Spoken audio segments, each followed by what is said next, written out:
오늘부터는 최고의 책, 최상의 답이라는 책을 교재로 하여서 성경을 연구해 볼 텐데요. 오늘은 첫 번째 시간으로 1과 거룩한 성경에 대해서 함께 살펴보도록 하겠습니다. 예수님께서는 당시의 성경이던 구약의 거룩한 저수를 어떤 이름으로 언급하셨을까요?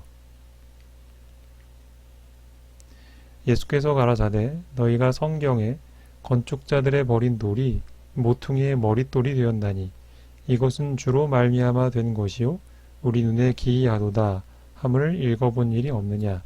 마태복음 21장 42절. 예수님께서는 성경이라는 말을 사용하셨는데요. 성경은 책이란 뜻의 라틴어 비블리오스에서 유래된 말입니다. 헬라어 비블리오스는 또한 고대의 책들이 그 위에 기록되었던 재료의 이름인 파피루스를 뜻하는 비블로스에서 유래합니다.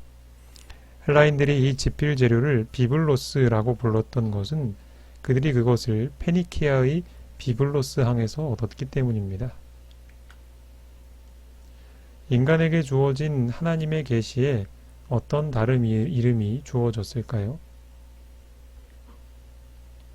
예수께서 대답하여 가라사대 내 모친과 내 동생들은 곧 하나님의 말씀을 듣고 행하는 이 사람들이라 하시니라. 누가복음 8장 21절. 여기 하나님의 말씀이라고 표현이 되어 있습니다. 성경은 66권으로 되어 있고 약 1500여 년에 걸쳐서 35에서 40명이 기록한 책입니다. 그 책들을 하나님의 말씀 또는 성서라고 부릅니다. 첫 번째로 성경을 주심에 대해서 살펴보도록 하겠습니다.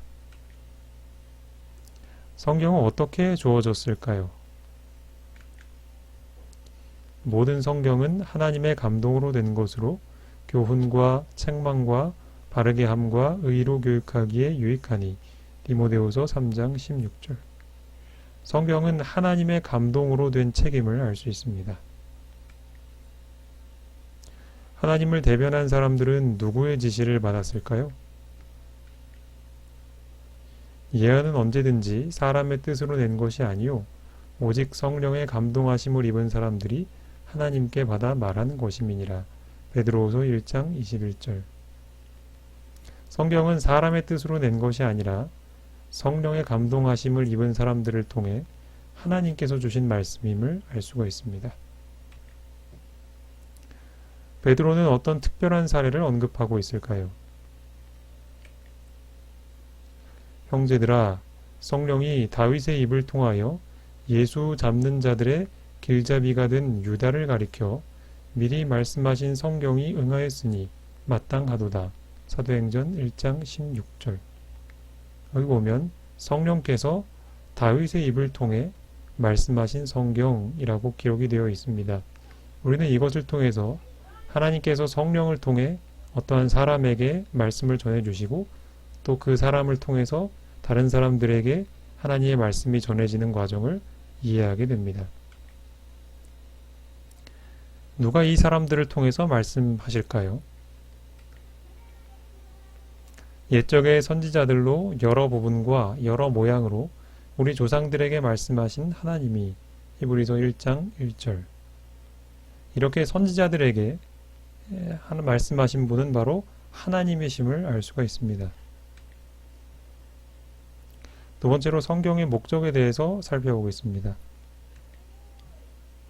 성경은 어떠한 목적으로 기록이 되어 있을까요? 무엇이든지 전에 기록한 바는 우리의 교훈을 위하여 기록된 것이니 우리로 하여금 인내로 또는 성경의 안위로 소망을 가지게 함이니라. 로마서 15장 4절. 성경은 그것을 읽는 사람들에게 교훈을 주고 또한 소망을 가지게 하는 책이라는 사실을 알 수가 있습니다. 성경은 무엇에 유익한 책일까요? 모든 성경은 하나님의 감동으로 된 것으로 교훈과 책망과 바르게 함과 의로 교육하기에 유익하니 디모데후서 3장 16절. 모든 성경은 교훈하고 또 책망하고 바르게 하고 의로 교육하기에 유익한 책이라고 말하고 있습니다. 하나님께서는 이 어둠과 죄와 죽음의 세상에서 당신의 말씀이 우리에게 어떤 것이 되도록 계획하시는가? 주의 말씀은 내 발의 등이요 내 길의 빛이니이다. 시편 119편 105절. 마치 어두운 밤길에 등불이 그 길을 알려주는 것처럼 하나님께서 우리에게 당신의 말씀을 주신 것은 마치 어두운 밤과도 같은 이 인생길에서 우리가 어디로 어떻게 나아가야 할지를 알려주는 역할을 하도록 등불과 빛과 같은 역할을 이 성경이 하도록 우리에게 주신 것입니다. 세 번째로 성경의 구분에 대해서 살펴보겠습니다. 예수님께서는 구약의 기록에 대해서 일반적으로 어떻게 세 가지 구분을 하셨을까요? 또 이르시되 내가 너희와 함께 있을 때에 너희에게 말한 바 곧 모세의 율법과 선지자의 글과 시편에 나를 가리켜 기록된 모든 것이 이루어져야 하리라 한 말이 이것이라 하시고 누가복음 24장 44절. 여기 예수님께서는 모세의 율법, 선지자의 글, 시편 이렇게 세 가지로 구분하셨는데요. 모세의 율법에는 창세기, 출애굽기, 레위기, 민수기, 신명기가 포함이 됩니다. 선지자 글의 글에는 이사야, 예레미야, 에스겔, 호세아, 요엘, 아모스, 오바댜, 요나, 미가, 나훔, 하박국, 스바냐, 학개, 스가랴, 말라기, 여호수아, 사사기, 사무엘상, 사무엘하, 열왕기상, 열왕기하가 포함됩니다. 시편에는 룻기, 역대상하, 에스라, 느헤미야, 에스더, 욥기, 시편, 잠언, 전도서, 아가, 예레미야, 애가, 다니엘이 포함됩니다. 예수님께서 자신이 메시아라는 사실을 어떠한 증거 위에 기초하셨을까요? 이에 모세와 및 모든 선지자의 글로 시작하여 모든 성경에 쓴 바 자기에 관한 것을 자세히 설명하시니라. 누가복음 24장 27절. 여기 보면 예수님께서 자기에 관한 것을 모세와 및 모든 선지자의 글로 시작하셨다고 했는데 이것은 구약 성경을 가리킵니다. 예수께서는 자신이 메시아라는 증거로 특별히 구약의 예언들을 언급하셨습니다. 그리스도께서 성경에 대하여 말씀하셨을 때 그분께서는 구약을 의미하셨습니다. 왜냐하면 신약은 그때 기록되지 않았기 때문입니다. 네 번째로 하나님과 그분의 말씀의 특징에 대해서 살펴보겠습니다. 성경은 하나님을 어떻게 부르고 있을까요? 그는 반석이시니 그 하신 일이 완전하고 그의 모든 길이 정의롭고 진실하고 거짓이 없으신 하나님이시니 공의로우시고 바르시도다. 신명기 32장 4절. 성경은 하나님을 완전하시고 정의로우신 분, 진실하고 거짓이 없으신 분, 공의로우시고 바르신 분이라고 표현하고 있습니다. 그러므로 그분의 말씀의 특징은 무엇이어야 할까요? 저희를 진리로 거룩하게 하옵소서. 아버지의 말씀은 진리니이다. 요한복음 17장 17절. 하나님께서 진실하시고 거짓이 없으시고 또 공의로우신 분이시기 때문에 그분께서 하신 말씀도 그와 동일하게 진리여야 할 것입니다. 하나님께서는 당신의 말씀을 어느 정도까지 높이셨을까요? 내가 주의 성전을 향하여 경배하며 주의 인자하심과 성실하심을 인하여 주의 이름에 감사하오리니 이는 주께서 주의 말씀을 주의 모든 이름 위에 높게 하셨습니다. 시편 138편 2절. 하나님께서는 그분의 말씀을 주의 모든 이름 위에 높게 하셨다 표현하고 있습니다. 사람의 이름은 그의 인격을 나타냅니다. 하나님도 마찬가지신데요. 하나님께서도 당신의 말씀을 당신의 이름 위에 높이신다라고 말씀하실 때는 그분의 품성이 그분의 말씀의 기초가 되고 또 그분의 말씀이 성취되리라는 보증의 뜻을 담고 있습니다. 다섯 번째로 욥과 이사야의 증거에 대해서 살펴보겠습니다. 욥은 하나님의 말씀에 어떤 평가를 내렸을까요? 내가 그의 입술의 명령을 어기지 아니하고 일정한 음식보다 그 입의 말씀을 귀히 여겼구나. 욥기 23장 12절. 여기서 욥은 하나님의 말씀을 매 끼마다 먹는 음식보다도 귀중하게 여겼다고 말하고 있습니다. 하나님의 말씀에 대한 위대한 선지자 이사야의 믿음은 얼마나 견고했을까요?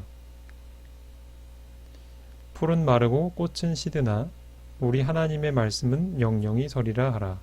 이사야 40장 8절.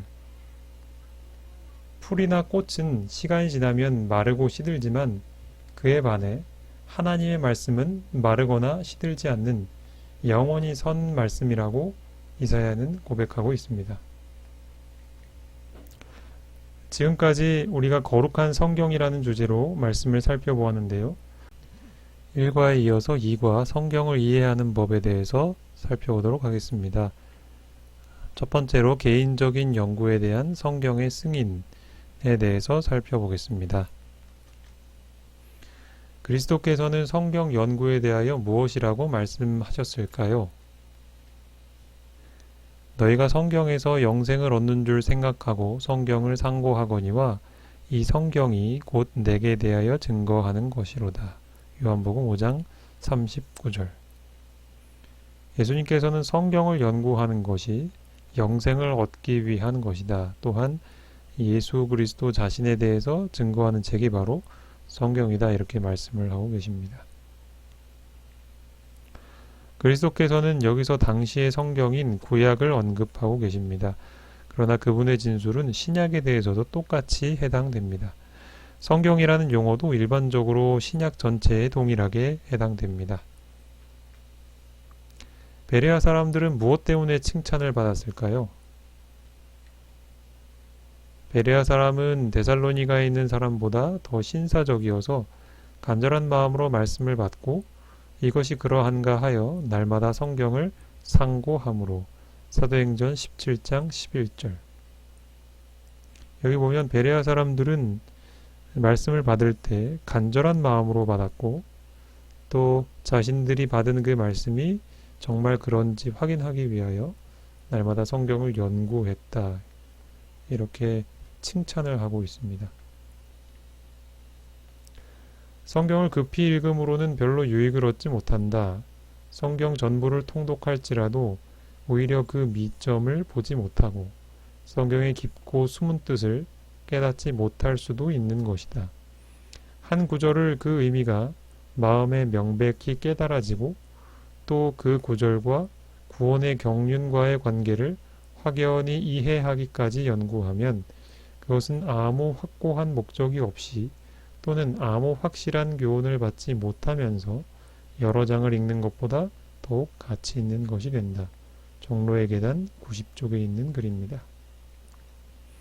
어떻게 성경을 읽어야 가치 있는 성경 읽기가 될지에 대해서 말씀하고 있는데요.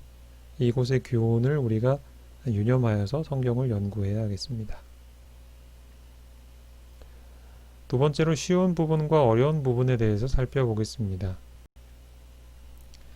어떤 저술이 이해하기 어려운 것들을 포함하고 있는 것으로 특별히 언급되었는가? 또 우리 주의 오래 참으심이 구원이 될 줄로 여기라.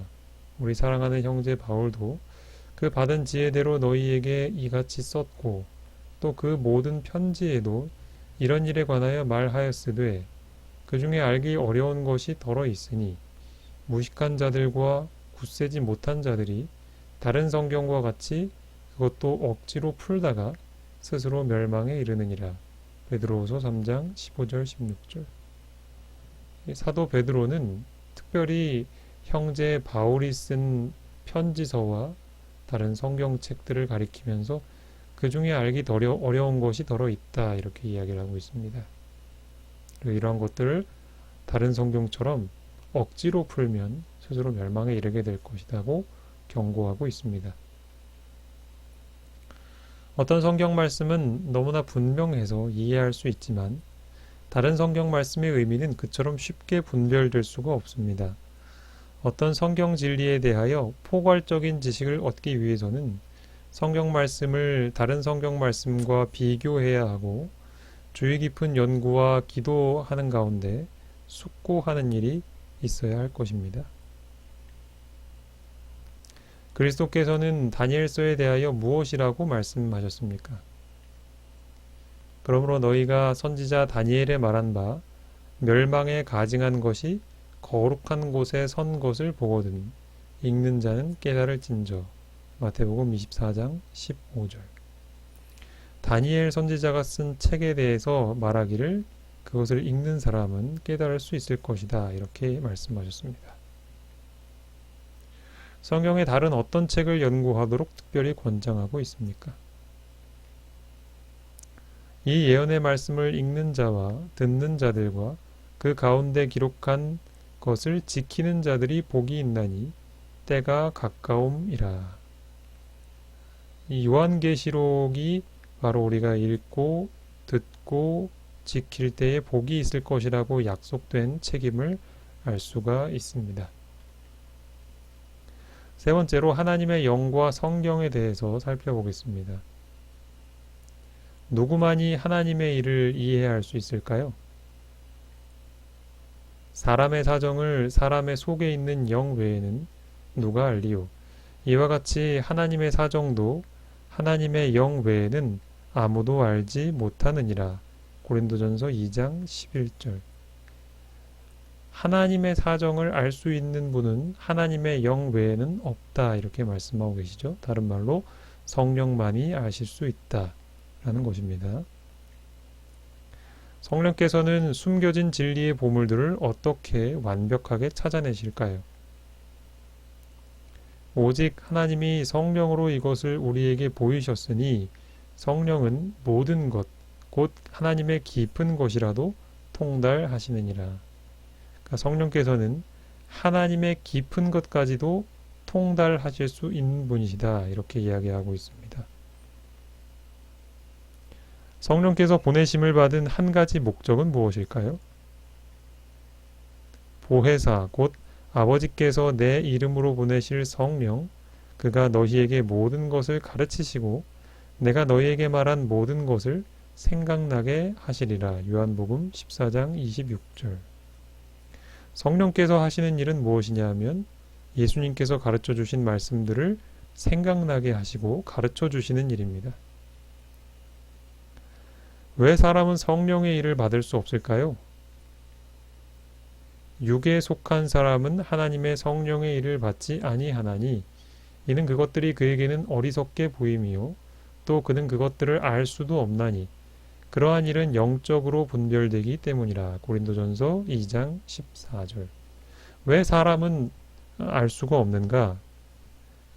육에 속한 사람, 다시 말해 영에 속하지 않은 사람은 영에 속한 일들을 이해할 수도 없고 그러므로 그것들을 어리석은 것으로 보기 때문에 그렇습니다. 즉 다시 말해 우리 안에 영이 계셔야만, 성령께서 계셔야만 영에 속한 것들을 올바로 분별할 수 있다라는 말입니다. 세 번째로 성경 연구에서 기도의 위치에 대해서 살펴보도록 하겠습니다. 모든 사람은 어떠한 깨우침을 위해서 기도해야 할까요? 내 눈을 열어서 주의 율법에서 놀라운 것을 보게 하소서. 시편 119편 18절. 우리는 하나님의 말씀을 펼 때 그 말씀에서 놀라운 것을 볼 수 있도록 우리의 눈을 열어달라고 하나님께 기도해야 할 것입니다. 사도 바울은 어떠한 영적 은사를 위하여 기도하였습니까? 우리 주 예수 그리스도의 하나님 영광의 아버지께서 지혜와 계시의 정신을 너희에게 주사 하나님을 알게 하시고. 에베소서 1장 17절. 사도 바울은 지혜와 계시의 정신을 주셔서 하나님을 알게 하시기를 기도했습니다. 하나님의 일을 깨닫는 것은 어떤 조건 위에서 보증될까요? 지식을 불러 구하며 명철을 얻으려고 소리를 높이며 은을 구하는 것 같이 그것을 구하며 감추인 보배를 찾는 것 같이 그것을 찾으면 여호와 경외하기를 깨달으며 하나님을 알게 되리니. 잠언 2장 3절로 5절. 지식을 얻으려면, 명철을 얻으려면, 하나님의 일을 깨달으려면 우리는 그것을 얻기 위하여서 구하고 또 소리를 높여 얻으려 해야 하고 또 그것을 찾아야 한다라고 합니다. 다시 말해 우리가 그것을 얻기 위한 구체적인 의지와 노력을 행사해야지만 하나님께 속한 일들을 깨달을 수 있다는 것이죠. 네 번째로 빛을 받기 위한 다른 조건에 대해서 살펴보겠습니다. 하나님의 뜻을 행하기를 원하는 자에게 어떠한 약속이 주어집니까?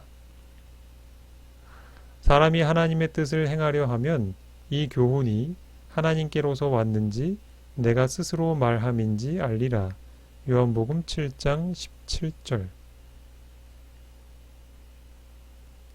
많은 사람이 그에게 계시된 대로 하나님의 뜻을 행하기 위해서 마음을 전적으로 굴복시킨 가운데 빛을 받기 위해서 하나님의 말씀을 연구할 것 같으면 그 사람은 빛을 받게 될 것입니다. 정직한 사람의 마음에 떨어져서 영생에 이르는 열매를 맺는 것은 바로 하나님의 말씀의 씨입니다. 부자 법관이 영생의 조건을 물었을 때 예수님께서는 무엇이라고 대답하셨을까요? 예수께서 이르시되 율법에 무엇이라 기록되었으며 내가 어떻게 읽느냐. 누가복음 10장 26절. 영생에 대한 중요한 기별을 물어본 사람에게 성경에 뭐라고 기록되어 있는지 그리고 그것을 내가 어떻게 읽고 이해해야 하는지를 물으셨습니다. 마찬가지로 우리가 진리를 알려면 하나님의 말씀에 무엇이라고 기록되어 있는지를 확인하고 또 그 말씀의 의미가 무엇인지를 이해해야지만 이 진리를 알 수가 있을 것입니다. 다섯 번째로 성실한 성경 연구의 결과에 대해서 살펴보겠습니다. 성경은 성경을 믿는 자들을 위하여 무엇을 할 수 있을까요? 또 내가 어려서부터 성경을 알았나니 성경은 능히 너로 하여금 그리스도 예수 안에 있는 믿음으로 말미암아 구원에 이르는 지혜가 있게 하느니라. 디모데후서 3장 15절. 성경을 읽으면 구원에 이르는 지혜를 깨닫게 해줍니다. 그 구원이란 그리스도 예수 안에 있는 믿음으로 말미암아 얻는 것이죠. 그래서 어떻게 우리가 구원을 이루고 경험할 수 있을지를 알기 원한다면 우리는 반드시 성경을 알기 위해서 연구해야 할 것입니다. 그리스도께서는 당신의 부활 후에 제자들에게 어떠한 축복을 베푸셨을까요? 이에 저희 마음을 열어 성경을 깨닫게 하시고. 누가복음 24장 45절. 예수님께서는 제자들에게 마음을 열어서 성경을 깨닫게 하시는 축복을 주셨습니다. 비록 성경의 자고는 잘 알지라도 그것들을 이해하는 데 실패한 자들을 그리스도께서는 어떻게 책망하셨습니까? 예수께서 대답하여 가라사대 너희가 성경도 하나님의 능력도 알지 못하는 고로 오해하였도다. 마태복음 22장 29절입니다. 이 말씀은 예수님께서 성경을 잘 알고 있다고 자부했던 사두개인들을 향해 하신 말씀이었습니다. 그들은 성경의 글자 자체, 내용 자체에 대해서는 잘 알고 있었으나 그것이 가지고 있었던 참 의미를 해석하고 발견하는 데 있어서는 실패하였기 때문에 예수님께 책망을 받았던 것이죠. 예수께서는 누구에게 축복을 선언하셨을까요? 예수께서 가라사대 오히려 하나님의 말씀을 듣고 지키는 자가 복이 있느니라 하시니라. 누가복음 11장 28절. 어떤 사람이 복이 있을까요? 하나님의 말씀을 듣고 지키는 자가 복이 있을 것입니다. 이 일을 위해서는 반드시 개인적으로 성경을 읽고 그 뜻을 알기 위해 연구하는 사람이 되어야 할 것입니다. 이제 우리가 1과와 2과의 내용을 오늘 살펴봤는데요. 다음 주에는 3과 하나님의 말씀의 능력이라는 주제를 가지고 또 계속해서 성경을 연구하도록 하겠습니다.